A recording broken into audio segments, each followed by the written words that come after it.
இது வரைக்கும் டிவிகே ஆட்சியில் தமிழ்நாட்டோட சிறப்பு என்னென்ன அப்படின்றதெல்லாம் நம்மளோட வீடியோவில் பார்த்துட்டோம். அதெல்லாம் தாண்டி இது ஒரு பக்கம் இருக்கட்டும். இதுக்கு முன்னாடி இருந்தவங்க வந்து என்னத்தான் பண்ணிட்டு போயிருக்காங்க, அந்த டிஎம்கே இப்படி என்னதான் பண்ணியிருக்காங்க அப்படின்னு பார்த்தா, 56 வருஷமா 60 வருஷமா கிட்டத்தட்ட ஒரு ஊருக்கு பேருந்தே இல்லையா. அந்த பேருந்து இப்போ தான் விட்டுருக்காங்க.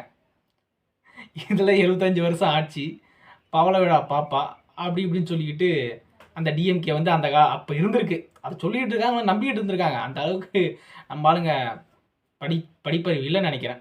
ஏன்னா அதை கூட கேட்டு கோரிக்கை வச்சு வாங்க முடியல. அந்த அளவுக்கு அவங்களோட நிர்வாகம் இருந்திருக்குன்றது பார்க்கணும். இன்னொரு விஷயம், இன்னொரு ஊரில் மின்சாரமே இது வரைக்குமே இல்லையா. இது வரைக்குமே விளக்கு வச்சுட்டு இருக்குன்னு சொல்கிறாங்க. அது அது எந்த அளவுக்கு நம்பகத்தன்மையாக இருக்குமா இல்லைன்னு தெரியல. பாதிக்கப்பட்டவங்களுக்கு தான் தெரியும் அது உண்மையா பொய்யா அப்படின்ற விஷயம்லாம். செய்தியில் வர்றதை நம்ம எடுத்து செய்தியாக பேசுகிறோம். அதனால இவ்வளோ விஷயம் நடந்திருக்கு. இன்னொரு விஷயம், ஒரு டிவிகே எம்எல்ஏ அவங்களோட பெண் பிள்ளையை வந்து கவர்மெண்ட் ஸ்கூலில் சேர்த்துருக்காங்க. இப்போ வந்த ஒரு எம்எல்ஏவே அவங்களோட பெண் பிள்ளை வந்து கவர்மெண்ட் ஸ்கூலில் சேர்க்குறாங்கன்னா, காலங்காலமாக அதாவது சரி வேண்டாம், காலங்காலமாக டிஎம்கேல இருக்காங்கல்ல, இந்த வெள்ளை வெடி சட்டை வெள்ளை இதெல்லாம் கட்டிக்கிட்டு கட்சிலாம் போட்டுலாம் வச்சுட்டு வராங்கல்ல, அவங்களோட பசங்களெல்லாம் ஏன் கவர்மெண்ட் ஸ்கூலில் சேர்க்கல அப்படின்ற ஒரு கேள்வியும் இருக்குல்ல. இன்னும் உங்களை நோக்கி பல கேள்விகள் இருக்குது.